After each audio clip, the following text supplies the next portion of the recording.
कैसे हैं मेरे प्रिय भाई और बहनों, आप सभी को जय यीशु। आज पूरा दुनिया जान रहा है कि प्रोफेट बजिंदर सिंह को आजीवन कारावास का सजा सुनाया गया। जब प्रोफेट बजिंदर सिंह को आजीवन कारावास का सजा सुनाया नहीं गया था, जब प्रोफेट बजिंदर सिंह को जेल नहीं हुआ था, उससे पहले जितने लोगों ने भी उनके खिलाफ में वीडियो बनाया, जितने लोगों ने भी उनके खिलाफ में आवाज़ उठाया, उनमें से सबसे ऊपर है बिशप विजय इमानुएल।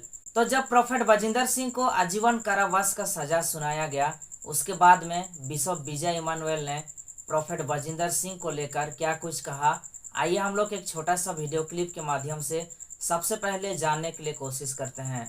जब बजिंदर दोषी करार हुआ, न्यायालय ने दोषी करार किया, लोगों ने बोला सजा नहीं होगी। कारण कानून का ज्ञाता नहीं, अनपढ़ पटवारी बस्ता भारी, परमेश्वर की इच्छा को तो जानते ही नहीं। एक बात बताना चाहता हूं, बुरे लोग परमेश्वर के न्याय को नहीं समझते हैं। इसलिए बुरे लोग जब किसी के ऊपर न्याय आता है या उनके ऊपर न्याय आता है, परमेश्वर के न्याय के खिलाफ बातें करते हैं। लेकिन जो परमेश्वर से डरते हैं वो परमेश्वर के न्याय को बखूबी समझते हैं। और बजिंदर सिंह जो आजीवन कारावास हुआ, उम्र कैद हुई, मृत्यु तक जेल में रहने का आदेश बजिंदर सिंह के लिए हुआ, ये परमेश्वर का न्याय है। ये बलात्कार की सजा नहीं है, मैं आपको बता दूं। ये सजा परमेश्वर ने उसको दी झूठे चमत्कारों की, झूठे भविष्यवाणियां करने की, पवित्र आत्मा का मजाक करने की। इस व्यक्ति ने इतने लंगड़े हिंदुस्तान में नहीं जितने इसने चलाए हैं। झूठी भविष्यवाणियां हजारों की हैं। सुबह उठता था, सुबह से शाम तक झूठ झूठ झूठ झूठ बोलता था। हजारों की भीड़ के अंदर हमेशा झूठ बोलता था।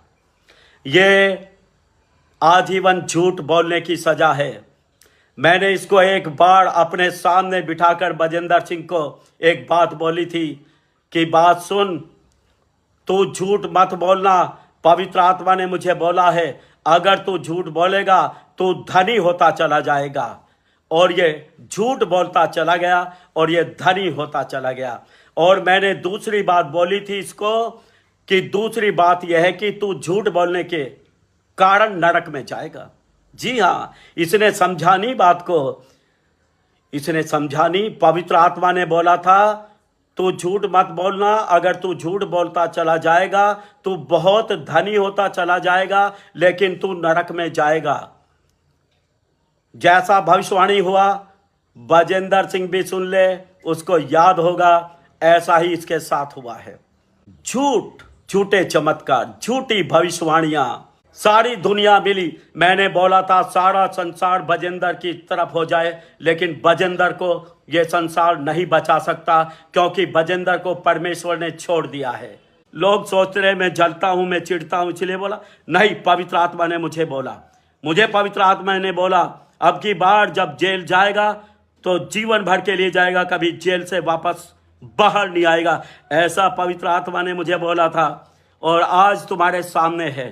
परमेश्वर ने किया है। आजीवन कारावास परमेश्वर की ओर से हुआ है, हमेशा के लिए। जी हाँ, आप लोगों ने देखा दोस्तों, बिशप विजय इमानुएल ने प्रोफेट बजिंदर सिंह को लेकर क्या कुछ कहा। बिशप विजय इमानुएल कहते हैं कि प्रोफेट बजिंदर सिंह ने जो कारनामा किए हैं उसके चलते परमेश्वर ने प्रोफेट बजिंदर सिंह को छोड़ दिया और उसका किए हुए कारनामे के कारण ही प्रोफेट बजिंदर सिंह को आजीवन कारावास का सजा सुनाया गया। लेकिन दोस्तों, यदि हम लोग और कई सारे पास्टर्स लोगों का जवाब सुनेंगे तो वो लोग कुछ और कहते हैं। आप लोग देखे होंगे प्रोफेट राजा मसीह के बारे में, वो हमेशा भविष्यवाणी करते हैं और उन्होंने प्रोफेट बजिंदर सिंह को जब जेल होने वाला था या फिर जब जेल हुआ, उसके बाद में उन्होंने यही भविष्यवाणी किया कि प्रोफेट बजिंदर सिंह जेल तो जा रहे हैं, लेकिन परमेश्वर ने उनको जेल से छुड़ाएंगे। अर्थात प्रोफेट राजा मसीह भविष्यवाणी करते हुए कहते हैं कि परमेश्वर ने उनको एक वचन दिया दानियल के बारे में। जिस प्रकार से दानियल को जब सिंह के गुफे में डाल दिया गया उस समय परमेश्वर ने कैसे अपना एक स्वर्गदूत को भेजकर दानियल को उस सिंह का पंजे से छुड़ा के लाया, बाहर निकाला। उस प्रकार से परमेश्वर ने, उसी प्रकार से प्रोफेट बजिंदर सिंह को भी परमेश्वर ने जेल से बाहर निकालेंगे। इस प्रकार से प्रोफेट राजा मसीह भविष्यवाणी करते हुए कहते हैं। और कई सारे पास्टर्स ने भी भविष्यवाणी किए कि प्रोफेट बजिंदर सिंह को जेल नहीं होगा। और किसी ने कहा प्रोफेट बजिंदर सिंह को फंसाया जा रहा है, झूठा आरोप लगा के उनको जेल में डाला गया है। तो हम यदि इन सारे पास्टर्स प्रोफेट लोगों का भविष्यवाणी को या फिर उन्होंने जो कुछ कहा उसको हम मैच करने के लिए कोशिश करेंगे तो बिल्कुल मैच नहीं हो रहा है। बिशप विजय इमानुएल शुरुआत से ही प्रोफेट बजिंदर सिंह के खिलाफ में थे। और क्या इसीलिए बिशप विजय इमानुएल ने जो भविष्यवाणी करते हुए कहा कि प्रोफेट बजिंदर सिंह को जो आजीवन कारावास का सजा सुनाया गया वो परमेश्वर की तरफ से है। परमेश्वर ने ही प्रोफेट बजिंदर सिंह को जेल में डाला है। क्या बिशप विजय इमानुएल प्रोफेट बजिंदर सिंह के खिलाफ में है इसलिए पवित्र आत्मा ने उनको उसका खिलाफ में बोला? और जो लोग प्रोफेट बजिंदर सिंह का सपोर्ट में है, जैसे प्रोफेट राजा मसीह हो या फिर और कई सारे पास्टर्स जिन्होंने भविष्यवाणी किए प्रोफेट बजिंदर सिंह को लेकर, क्या वे प्रोफेट बजिंदर सिंह का पक्ष में है? इसलिए पवित्र आत्मा ने प्रोफेट बजिंदर सिंह का पक्ष में होकर बात किया। बिल्कुल इन सारे पास्टर्स प्रोफेट लोगों का भविष्यवाणी मैच नहीं हो रहा है। दोस्तों, आप सभी कोई जानते हैं कि पवित्र आत्मा एक है, लेकिन जिस प्रकार से भविष्यवाणी किए हैं, जो लोग प्रोफेट बजिंदर सिंह का पक्ष में हैं उनके तरफ से जो भविष्यवाणी हुआ है वो प्रोफेट बजिंदर सिंह का सपोर्ट में हुआ है। और जो बिशप विजय इमानुएल है प्रोफेट बजिंदर सिंह का विरोध में, खिलाफ में है, इसलिए इनके तरफ से जो भविष्यवाणी किया गया वो उसके खिलाफ में है। एक तरफ से हाँ और एक तरफ से ना। क्या कभी ऐसा हो सकता है दोस्तों? तो हम लोग किसका किया गया भविष्यवाणी सही समझें, बिशप विजय इमानुएल का या फिर और बाकी जो पास्टर्स प्रोफेट लोगों ने प्रोफेट बजिंदर सिंह का सपोर्ट में आके भविष्यवाणी किया, क्या हम लोग उनका पक्ष लें? हम बीच में फंस जा रहे हैं दोस्तों। हम कैसे विश्वास करें कि जो भविष्यवाणी किया गया है वो सच है? क्योंकि भविष्यवाणी एक नहीं है, अलग अलग है। इसलिए हम कैसे विश्वास करें? हम विश्वास नहीं कर सकते जब तक हम अपना आँखों में नहीं देखेंगे, जब तक हमारे पास सबूत नहीं होगा, तब तक हम कभी ये कह नहीं सकते दोस्तों कि प्रोफेट बजिंदर सिंह के साथ में जो हुआ वो परमेश्वर की तरफ से हुआ या फिर वो आरोप लगा के उनको फंसाया गया। हम कभी ये कह नहीं सकते जब तक हमारे पास पक्का सबूत नहीं होगा या फिर हम जब अपना आँखों में नहीं देखेंगे तब तक हम कभी ये कह नहीं सकते। इसलिए यदि हम किसी एक व्यक्ति का पक्ष में होंगे, यदि हम प्रोफेट बजिंदर सिंह का पक्ष में होकर गवाही देंगे तो भी हम झूठा साबित हो जाएंगे। और यदि हम उस पीड़ित महिला के पक्ष में होकर यदि हम गवाही देंगे या फिर उनका सपोर्ट करेंगे तो भी हम गलत साबित हो जाएंगे, क्योंकि हम नहीं जानते कौन सही है कौन गलत है। ये सिर्फ प्रोफेट बजिंदर सिंह जानते हैं और वो महिला जानती है और परमेश्वर जानते हैं कि इनके साथ में जो हो रहा है उसमें कौन सच है और कौन झूठ है। इसलिए दोस्तों, हम किसी का पक्ष में आके हम कभी भी किसी एक का साथ नहीं दे सकते। यदि हम किसी एक को अपना समझकर या फिर किसी एक को हम सपोर्ट करते हैं, प्यार करते हैं, ऐसा समझकर, ऐसा सोचकर यदि हम उसका पक्ष में होकर सपोर्ट करेंगे और वो यदि गलत निकला तो आपका गवाही झूठा साबित हो जाएगा और परमेश्वर का नज़र में आप लोग दोषी ठहराए जाएंगे।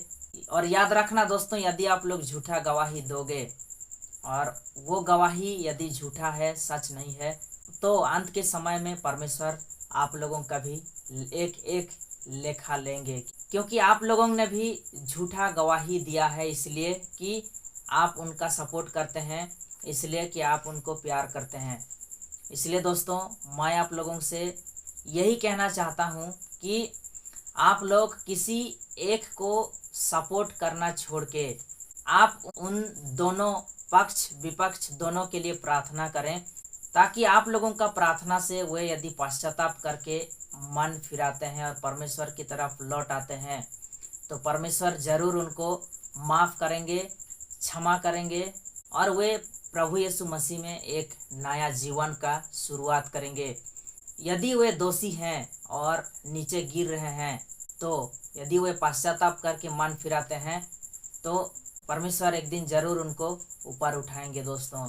और यदि वे पश्चाताप नहीं करते हैं, मन नहीं फिराते हैं, यह सोचकर कि उनका जो गलती है उसको यदि वो स्वीकार करेंगे तो लोगों का नज़र में वे नीचा हो जाएंगे, ऐसा यदि वे सोचते हैं तो सच में दोस्तों परमेश्वर उनको कभी ऊपर नहीं उठाएगा, ऊंचा नहीं करेगा। वो लोग और ज़्यादा नीचे गिर जाएंगे, क्योंकि लोगों का बीच में नाम कमाने के लिए यदि वे उनका किए हुए कारनामे से वे यदि पश्चाताप नहीं करते हैं, मन नहीं फिराते हैं, यह सोचकर कि उनका जो छवि बना हुआ है लोगों का बीच में वो नीचे हो जाएगा, ऐसा यदि वे सोचकर मन नहीं फिराते हैं, पश्चाताप नहीं करते हैं तो परमेश्वर उनको कभी ऊपर नहीं उठाएगा दोस्तों। इसलिए मैं आप लोगों को जाते जाते अंत में यही कहना चाहता हूँ कि आप लोग दोनों पक्ष के लिए प्रार्थना करें, दोनों पक्ष में होकर प्रार्थना करें, ताकि परमेश्वर सच्चाई का साथ दे। और यदि कोई दोषी है वो मन फिराता है तो परमेश्वर उनका पाप को माफ़ करें, क्षमा करें और मसीह में एक नया जीवन का शुरुआत करें। मिलते हैं दोस्तों नेक्स्ट वीडियो में। आप सभी को फिर से एक बार जय यीशु, धन्यवाद।